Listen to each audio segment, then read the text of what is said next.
Hello, this is Paul Chapman and welcome to another Sabbath Bible Lesson Teachers Video 8. I'm going through this quarterly, the Sabbath Bible lessons entitled The Light of the World, and we're looking at lesson number 9 this week, which is on Balaam.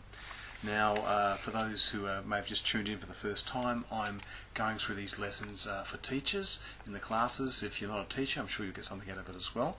Also keep in mind that I'm just giving you highlights here from the lesson. I'm not actually showing you how to teach the lesson, just giving you highlights. And I hope that when you do teach it, you're going to teach it in a way that's going to draw out from the class what they've understood, what they know. Don't just ask the questions and read the Bible verses as they are here. We want to get the main points from each day to emphasise in our classes. And so what I do for that is I actually go through and use some markup. I use a hash symbol to mark up those points I'm going to bring out for the day in the lesson. Now, and I'm using also a principle of macro, micro, macro in terms of points for the lesson. We want to firstly come up with a macro point, which is the main point of the lesson, and then we highlight the micro points that support that main point, and into the lesson we summarise it all back at the macro point and to make a practical application to our students for that week. Now, I'm speaking very quietly here just in case you might be wondering, because there may be some people asleep in the rooms next door to me. I'm actually at a Sabbath school seminar in Germany, and we've actually gone through this lesson or touched on it this today, and looking at the main point of it. Now, what did you get from it? Look, so putting it all together, for me, I've got this, that when we dally with temptation, we open the door to presumption, which leads us on a pathway to madness and spiritual ruin. I mean, that's what I got from the lesson, okay? So, by dallying with temptation, cherishing sin in our hearts, we dally with temptation, it opens a door to presumption, which leads us on a pathway of madness and spiritual ruin. I'll see how that's brought out in the experience of Balaam this week. So, looking at the first section, the key verse, it's talking about how he was rebuked. Balaam was rebuked for his iniquity, and the dumbass was speaking with a man's voice, forbade the madness of the prophet. Okay, so you got to keep in mind that what Balaam was doing was madness, absolute madness, and we'll see what that was in this lesson this week. All right. So keeping in mind, from the key note there, one wrong step in the pathway of transgression makes the next step easier, and that leads us to become more and more presumptuous, and eventually we will do and dare the most terrible things when once we've given ourselves over to the control of avarice, which is like or covetousness, avarice, wanting to get gain and by ill-gotten gains, and we're very selfish, covetous means, and a desire for power. So let's have a look how this is in the lesson here. First, the first section here. Now, to fill you in on the background, we know from last week that Israel had the next generation had come now. Israel was crossing into the promise, or on the borders of Canaan. God, through this lesson, we're learning how God is trying to raise up Israel as a nation to be a light for Him to the world, to the Gentiles around, and they're now ready to cross over into that promised land. And now the enemy of our souls is trying to make one last desperate attempt to overcome them. Now, the fear of, just like in Pharaoh's time, the fear of the Israelites, when they came out of the Red Sea, rested upon the Canaanites. The fear of what God did to Pharaoh was upon the Canaanites, and now here it is upon the Moabites, and they are fearful. They don't know what to do, so they come up with a plan. Let's hire Balak, who was known to be a professed prophet of the Lord, and they were going to hire him to bring a curse upon Israel. And we see in doing this, this section here brings out soliciting help from the powers of darkness. They hoped that by sorcery he could bring a curse upon Israel. Exactly what the Egyptians did in trying to thwart Moses' purposes there, or God's purposes through Moses. Okay, so this was what they did, and they offered him a reward, basically. Offered him riches and reward to do that. So they wanted to get him to pay him to come and curse Israel. So looking now at the next section, apostatized prophet, realizing this, that Balaam was not a man of God. He was a man who professed to be of God. He was someone who was once a prophet but had fallen away. And we'll see what the real problem in his life was through this section here. Now the Moabites came. The king Balak of the Moabites had sent his messengers to Balaam to invite him to come to him to curse Israel. He'll give him great reward for doing so. But because of his Balaam knew that, well, if Israel were blessed of God, there's no way that he could curse them. But you see, the promise of riches struck a chord in his heart. He had cherished covetousness, cherished the love of riches, the love of gain, and that struck a chord in his heart. And he's thinking, oh, but maybe there's some way I can get these riches. And we see that this, in his case, he was dallying now with his temptation, instead of just realizing, no, God can't get me. I can't curse them while God's blessed them. It's impossible.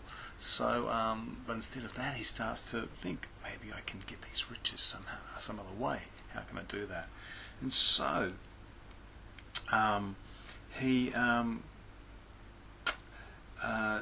gave them a message. Well, look, he tried to make them think that he was able to respond to their request, instead of just outright saying to them, look, I can't help you. He says, well, look, let me inquire of the Lord. Just wait here tonight and I'll inquire of the Lord. So Balaam, the note there brings out that he was a man who had given himself up to covetousness, yet he still professed to be a servant of the Most High. He was not ignorant of God's work on behalf of Israel. It goes on to say here that he ventured in refusing, rather, it was his duty. He knew it was his duty to refuse the rewards of Balak and to dismiss his ambassadors, but he dallied with temptation, as the note there brings out, and he urged them to tarry with him. Now, of course, that night God wasn't going. Well, God didn't tell him to go to with them at all, but rather he came down, and he, in fact, if you look at the verses there, it says there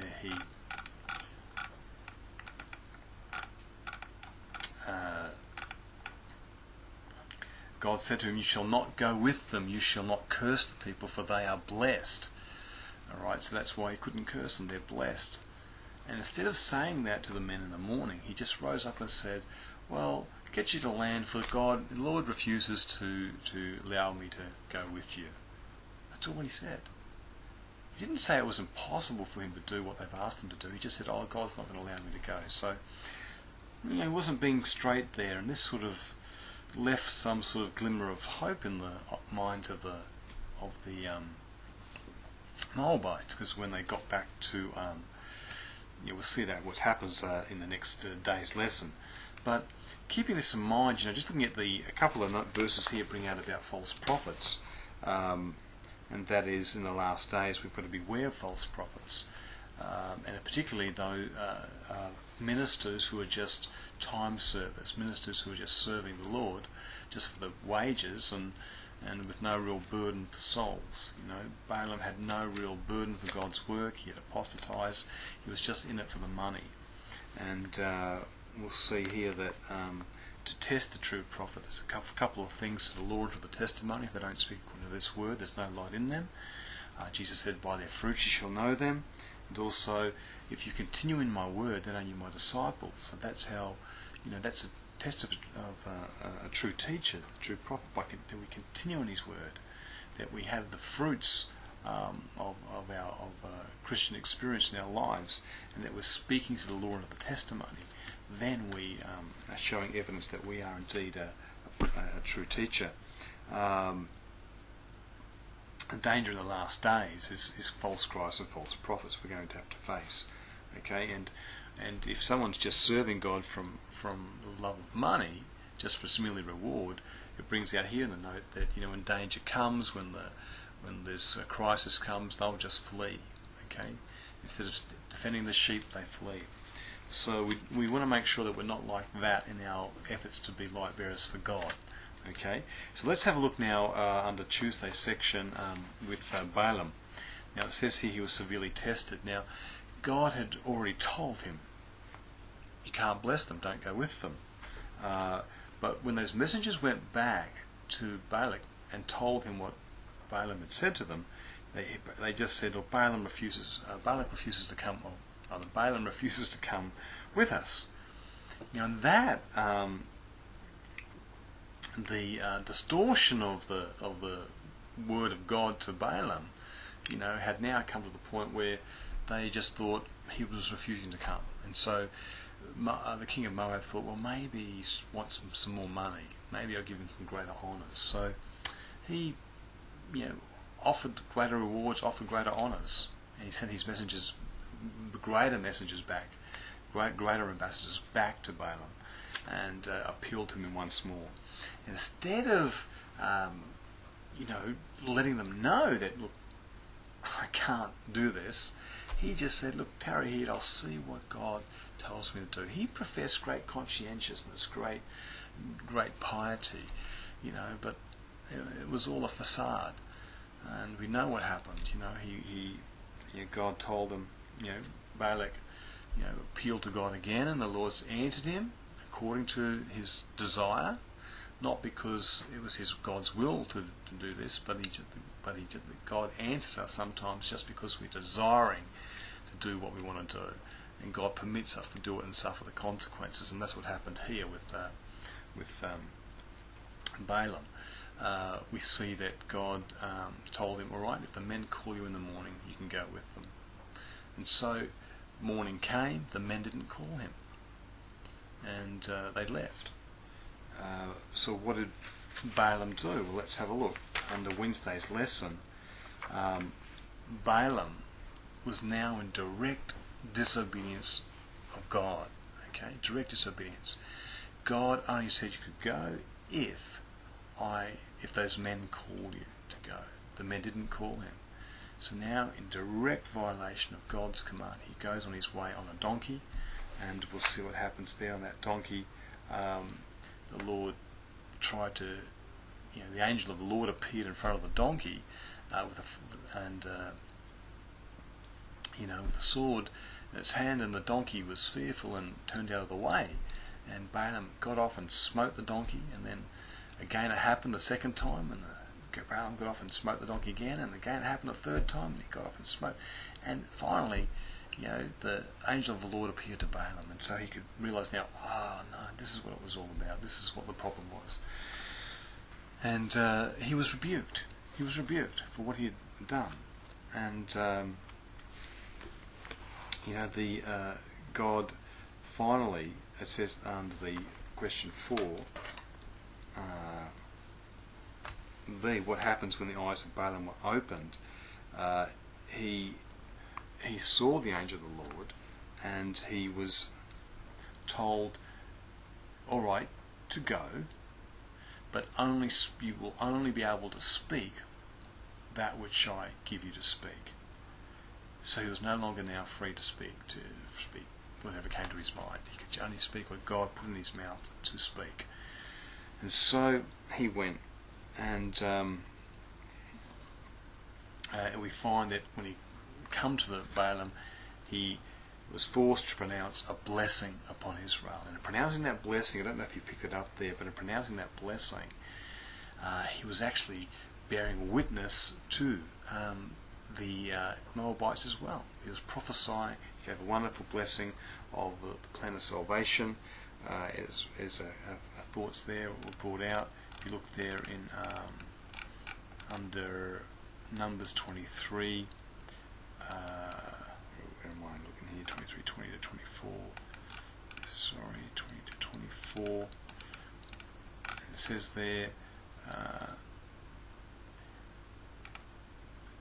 behold, he says, behold, I've received the commandment to bless, and he has blessed, and I cannot reverse it. He has not beheld iniquity in Jacob, neither has he seen perverseness in Israel. The Lord God is with him, and the shout of the king is among them. God brought them out of Egypt. He has, as it were, the strength of a unicorn. Surely there is no enchantment against Jacob, neither is there any divination against Israel. According to this time, it shall be said of Jacob and of Israel, what has God wrought? Behold, the people shall rise up as a great lion, and lift up himself as a young lion. He shall not lay down until he eat the prey and drink the blood of the slain. And he further goes on to say, how goodly are thy tents, O Jacob, and thy tabernacles, O Israel. And he, proceeds to give this wonderful blessing. And then verse 17 is it. I shall behold him, but not nigh. There shall come a star out of Jacob, and a scepter shall rise out of Israel, and shall smite the corners of Moab, and destroy all the children of Sheth. So this was a prophecy now of the Messiah, and he was preaching it now under the inspiration of God, even though he was a false prophet. And that's interesting, isn't it? It's true. See, God works through whatever instruments he can. We see sometimes he uses instruments that are against him for his good, and he used Moab in that, Balaam in that way to bear witness to the Moabites, and even in our day he uses the same thing. In the Apostles' time, it brings out in the note there that he'll use, some people were preaching, were opposing the gospel of Christ. As the Apostle Paul said there, some had preached Christ even of envy and strife, and some also of goodwill. The one preached Christ of contention, not sincerely, supposing to add affliction to my bonds, but the other of love, knowing that I'm set for the defence of the gospel. So sometimes people, in controversy are preaching the gospel, and God can use that to his glory. He can reach souls that way as well. So the point here is that it doesn't matter who we are or what we are. If God has blessed, we can't curse, and if what God has cursed, we can't bless either. So in the terms of Israel, they were a nation now blessed of God. They were in obedience to him, and there's no way that Balaam could curse them. And so we looked in the last part of the note here now under Thursday's lesson. It's highlighting further some points here on faith and presumption, and we're just sort of honing in now on what lay at the heart of Balaam's experience here, and that was that he was someone who was filled with covetousness, and because of that was led to totally go out of the way of the Lord, totally rebel against him, and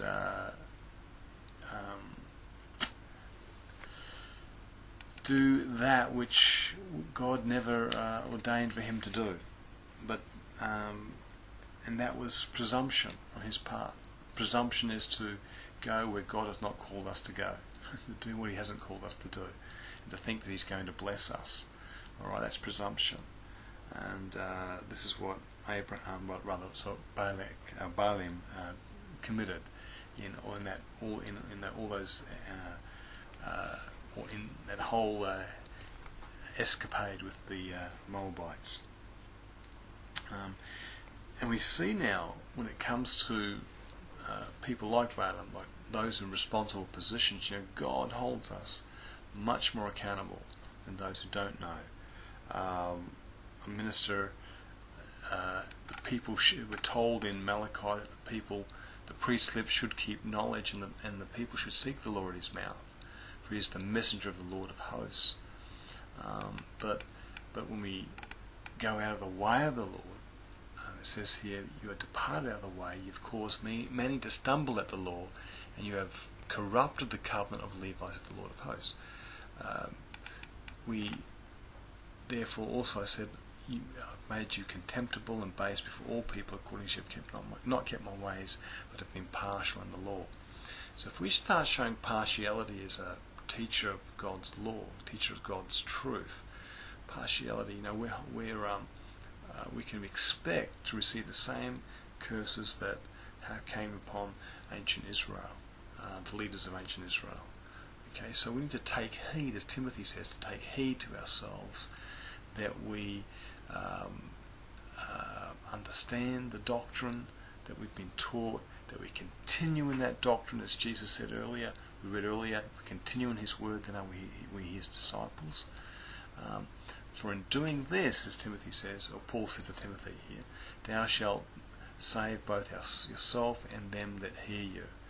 And so we are called here to follow the leaders only so far as they're following Christ. We can't put our trust in the leadership, we can't put our faith in them, we can only follow them as long as they're following Christ. Balaam was not following Christ. He had given himself up to his covetousness, and that just led to absolute madness. And that encounter there with the ass and the angel of the Lord, Balaam, that was absolute madness. Thinking that he could go out against God's will and expect to gain this great honours and riches. I mean, it was just a terrible situation that he'd come to. So, under what circumstances does the Lord allow us to go out of our own way? If you see there,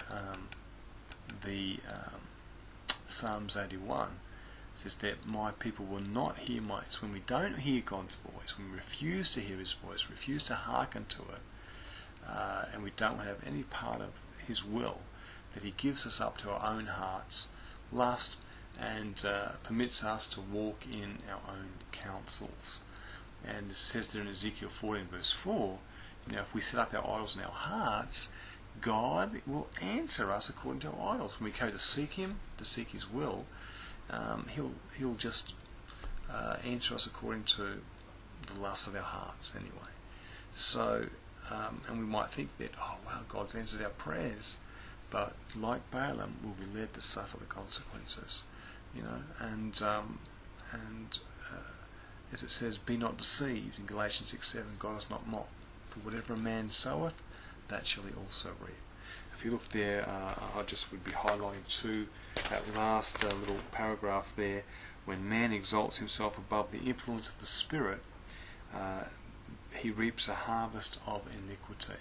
All right. So when we exalt ourselves above the influence of the Spirit of God, then we're going to end up in spiritual ruin. All right. Will just be, it says there, a harvest of iniquity. Over such a man, the Spirit has less and less influence to restrain him from sowing seeds of disobedience. So, just summarising this lesson, as I said, if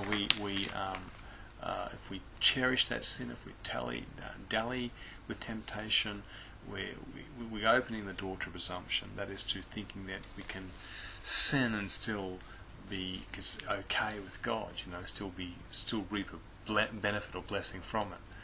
And this was Balaam's situation, and we see that wasn't the case at all. God was, rebuked him, and his life was in danger, in fact, because of that. So but by doing that, by opening the door to presumption, we enter on a pathway of madness, and that's called, that leads us to madness, to think that we can go against God's will and still expect to be blessed, and eventually we'll be ruined spiritually. So this is what I got from the lesson for me this week. Just some highlights of the lesson. I hope they've been of help to you. I'm sorry I'm so quiet, but I just don't want to wake people up. But anyway, take care and enjoy your Sabbath school this coming Sabbath, and enjoy your study of the Sabbath Bible lessons in the Sabbath school. So take care till next week. God bless, and all the best.